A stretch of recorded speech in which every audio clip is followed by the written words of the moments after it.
Good morning students. हम लोगों ने यूनिट 3 शुरू किया था, ठीक है। यूनिट 3 में लोग सेक्शन 3 पढ़ रहे थे, इनपुट आउटपुट मेमोरी और स्टोरेज डिवाइसेस के बारे में, जिनके बारे में हमने जिसको कि हम लोग मेनली हार्डवेयर के रूप में लेते हैं, ठीक है। तो हम लोगों ने इसके बारे में पहले पूरी डिटेल देखी थी। इसके बाद हम लोगों ने मेमोरी यूनिट्स के बारे में पढ़ लिया था, ठीक है। उसमें रैम और रोम के बारे में पढ़े थे। अभी और हम लोग को चीज़ों कवर करनी है, वो हम लोग पढ़ेंगे। लिमिटेशन ऑफ रैम, कि रैम की क्या लिमिटेशन है, ठीक है। हमको सेकेंडरी मेमोरी की जरूरत क्यों पड़ती है, हम प्राइमरी मेमोरी से क्यों नहीं काम चला लेते हैं, ठीक है। रैम वर्सेस रोम, रैम और रोम में क्या डिफरेंसेस है वो जानेंगे। इसके बाद हम जानेंगे स्टोरेज डिवाइसेस के बारे में, ठीक है। तो स्टोरेज डिवाइसेस यानी सेकेंडरी मेमोरी की बात कर रहे हैं हम लोग, कि जिनको हम लोग मेनली स्टोर के रूप में इस्तेमाल करते हैं, जैसे HD है, CD है, DVD है, PD है, ठीक है। यूजर डिस्क है, मेमोरी स्टिक है यानी SD कार्ड। तो इन सब चीज़ों के बारे में पढ़ेंगे और इनपुट डिवाइसेस के बारे में पढ़ेंगे, keyboard, mouse, microphone, scanner, barcode reader, light pen, ठीक है। ये सब क्या है, इसे आप पहले भी जान चुके हैं, तो हम लोग इसको ज़्यादा एक्सपीरियंस के साथ नहीं जानने वाले हैं, ठीक है। अभी हम लोग चैप्टर शुरू करते हैं, जो आपका आज का जो है। सबसे पहले हम लोग पढ़ना है लिमिटेशन ऑफ रैम, ठीक है। तो रैम क्या है, रैंडम एक्सेस मेमोरी। इसकी मेनली दो लिमिटेशंस हैं। पहला लिमिटेशन क्या है, लिमिटेड स्टोरेज कैपेसिटी, यानी इसकी जो स्टोर करने की क्षमता है वो क्या है, लिमिटेड है। ये मैक्सिमम कितना रैम जो होता है 1 GB, 2 GB, 4 GB, ठीक है। ऑलमोस्ट इतना ही रहता है यार, 5-6 GB तक जाता है, वो बहुत ज़्यादा, ठीक है। तो ये बहुत ज़्यादा स्टोर नहीं कर सकता, इसकी जो कैपेसिटी है वो लिमिटेड है। और इसके बाद वोलाटाइल नेचर, तो ये वोलाटाइल होता है। अब इसका मतलब क्या है, इसका मतलब ये है कि जब भी पावर ऑफ होगा, ठीक है, उसके अंदर जो भी मेमोरी में जो भी कुछ सेव होगा वो सारा कुछ खत्म हो जाता है। जैसे कि आप मान लीजिए कंप्यूटर इस्तेमाल करते हैं, ठीक है। तो कंप्यूटर में क्या होता है कि आपके जो भी आप एप्लीकेशन यूज कर रहे हो उस समय वो आपके रैम में रखा रहता है, वो आपके रैम में स्टोर रहता है। जैसे ही बिजली जाती है, आप कंप्यूटर को बंद करते हैं, पावर ऑफ होता है, तो क्या होता है, रैम पूरी तरह से खाली हो जाता है, ठीक है। रैम में जो भी कुछ लिखा होता है, जो भी कुछ सेव रहता है मेमोरी, वो सारा कुछ डिलीट हो जाता है ऑटोमेटिक। आप फिर से जब ऑन करेंगे कंप्यूटर, तो फिर से रैम में वो जो भी आप कुछ खोलना चाहेंगे वो जाएगा, फिर से सारा काम होगा। तो वो मतलब रैम के अंदर कुछ भी नहीं रहता, ठीक है। तो इसी को बोलते हैं वोलाटाइल नेचर, ठीक है। अब वो लोग जानने वाले हैं कि रैम और रोम में, ठीक है, दोनों में कंपैरिजन करने वाले हैं कि रैम क्या है, रोम क्या है। तो सबसे पहले अगर नाम पे करें तो रैम का क्या है, रैंडम एक्सेस मेमोरी, और रोम का रीड वाली मेमोरी। उसके बाद रैम क्या है कि रैम में ये CPU के डायरेक्ट टच में रहता है, ठीक है। रोम भी रहता है, रैम भी रहता है, और रैम जो है वो उसमें स्टोर कर सकता है वो CPU।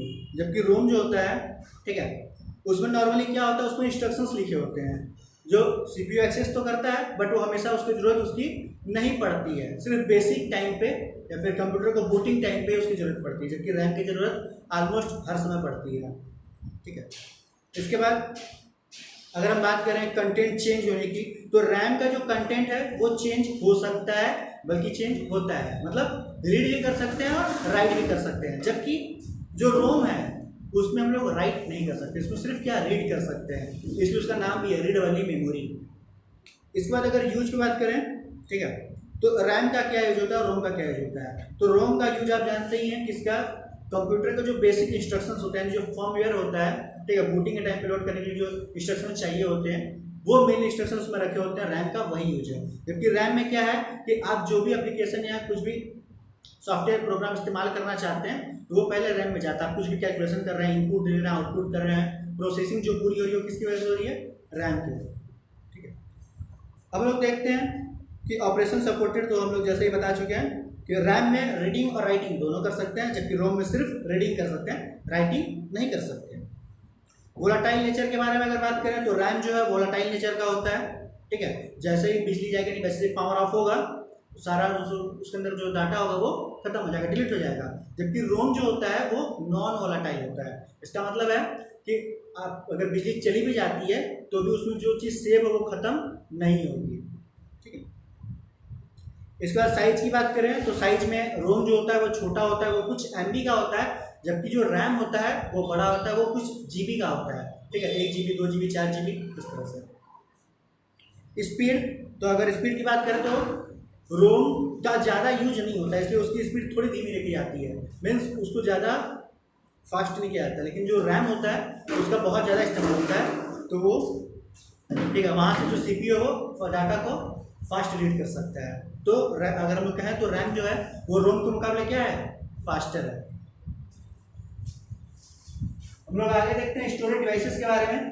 ठीक है, तो स्टोरेज डिवाइसेस में सबसे पहले क्या है, हार्ड डिस्क है। ठीक है, तो पहले हम लोग जानते हैं स्टोरेज डिवाइस की जरूरत पड़ती क्यों है। ठीक है, स्टोरेज डिवाइस का मतलब हम लोग यहाँ बात करें सेकेंडरी मेमोरी की। ठीक है, तो प्राइमरी मेमोरी जो रैम और रोम होते हैं, अब हम लोग रोम में देख लिया, रोम में हम लोग कुछ लिख ही नहीं सकते, और रैम में क्या है, जैसे ही पावर ऑफ होगा सारा कुछ खत्म हो जाएगा, अभी दोबारा आने वाला भी नहीं है। तो अगर हमें कोई चीज़ सेव करना होगा, कोई चीज़ रखना होगा अपना, कुछ भी फोटो, इमेज, डॉक्यूमेंट, समथिंग कुछ भी, तो हम रखेंगे कहाँ, हम प्राइमरी मेमोरी तो रख ही नहीं सकते, वहाँ पॉसिबल ही नहीं है। तो उसलिए ही हम लोग को सेकेंडरी मेमोरी की जरूरत पड़ती है, ताकि हम डाटा रख सकें और लार्ज अमाउंट में रख सकें। ठीक है, क्योंकि जो प्राइमरी मेमोरी होती है उसका साइज बहुत ज़्यादा नहीं होता है। तो अब सेकेंडरी मेमोरी हम लोग देख रहे हैं सबसे पहले हार्ड डिस्क को। ठीक है, तो इसको शॉर्टकट में एचडीडी बोलते हैं। इसमें क्या होता है, प्लेटर्स लगे होते हैं, प्लेटर्स यानी सर्कुलर प्लेटर होते हैं, जिसमें कि वो हमेशा घूमते रहते हैं, और एक मटेरियल होता है जिसकी वजह से, मैग्नेटिक मटेरियल, ठीक है, जिसकी वजह से उस पर डॉट बनते हैं। ठीक है, अगर डॉट बन रहा है तो जीरो, डॉट नहीं बन रहा है तो जीरो, डॉट बन रहा है तो 1। तो इस तरह से उसमें पूरे डाटा को लिखा जाता है। ठीक है, इसके बाद है सीडी यानी कॉम्पैक्ट डिस्क। ठीक है, तो कॉम्पैक्ट डिस्क आप जो नॉर्मली सीडी जो मार्केट से खरीदते हैं उन सीडी की बात कर रहे हैं। ठीक है, जो सीडी पहले आती थी, अभी भी आती है, तो अभी डीवीडी की हम बात नहीं कर रहे हैं, सीडी की बात कर रहे हैं नॉर्मल। ठीक है, तो उनका जो साइज होता है बहुत ज़्यादा नहीं होता, 400-500 MB के आसपास, 700 MB। ठीक है, 700 MB वो डाटा स्टोर कर सकते हैं। ठीक है, जो कि बहुत ज़्यादा नहीं है, और ये ऑप्टिकल पे काम करते हैं, मतलब इनमें लेज़र के थ्रू इनको रीड और राइट किया जाता है, लेज़र लाइट के थ्रू। ठीक है, और ये जो लेज़र होती है वो कौन सी होती है, रेड वाली होती है। ठीक, अब डीवीडी की बात करते हैं, तो डीवीडी भी काफ़ी हद तक सीडी की तरह है। ठीक है, इसमें भी लेज़र लाइट के थ्रू, रेड वाली लेज़र लाइट के थ्रू रीड किया जाता है, राइट किया जाता है। लेकिन ये क्या है, ये सीडी रोम के मुकाबले बहुत फास्ट काम करता है। ठीक है, उसके मुकाबले एकदम 15 टाइम्स, ठीक है, ज़्यादा डाटा स्टोर कर सकता है। ये लगभग 4.7 GB का उतना डाटा स्टोर करता है, यानी उसमें 2-4 मूवी आपकी HD में आ सकती है।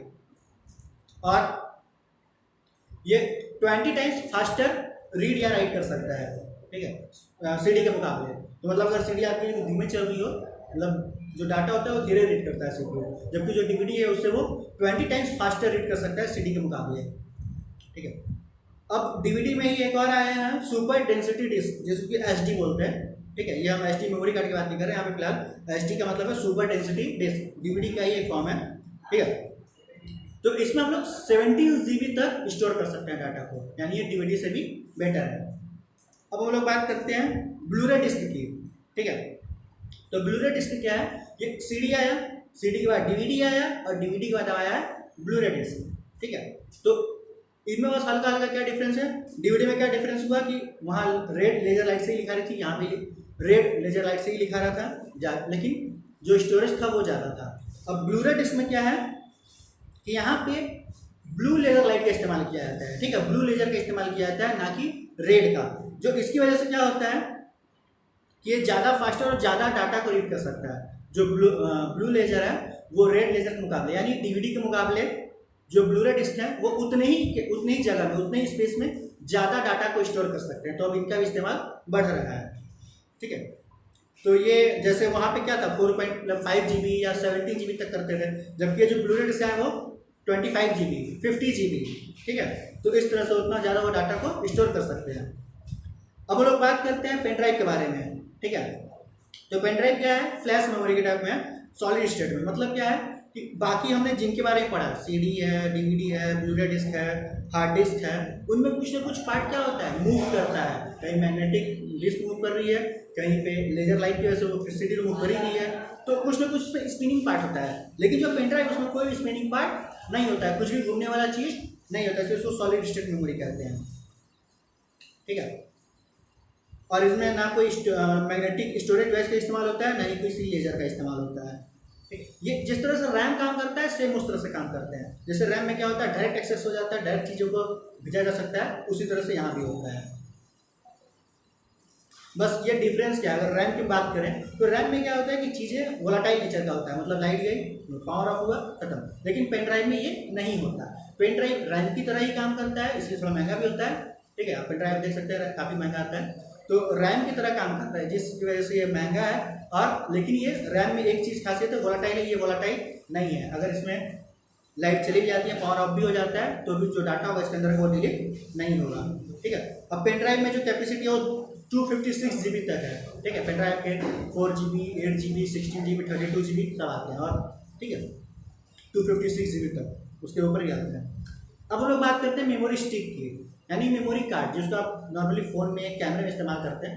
तो इसका इस्तेमाल भी जरूरत क्यों पड़ता है, क्योंकि जो पेन ड्राइव है, ठीक है, या फिर जो बाकी चीज़ें सीडी उड़ी है, अब मोबाइल में लोग सीडी लगा सकते हैं नहीं, हार्ड डिस्क लगा सकते हैं, वो रहता है इनबिल्ट, आप बाहर से नहीं लगा सकते जल्दी से, ठीक है। वो 90% फ़ोन उसको जल्दी से रीड नहीं कर पाते, बहुत ज़्यादा हैंग कर लेते हैं। तो उनके लिए सबसे बेस्ट ऑप्शन क्या पड़ता है, मेमोरी कार्ड का, कि मेमोरी कार्ड जगह भी कम लेता है, उसको आराम से लगा सकते हैं, उसमें डाटा स्टोर कर सकते हैं, और फिर उसको हम लोग, ठीक है, लैपटॉप से कनेक्ट करके चीज़ों को ट्रांसफ़र कर सकते हैं।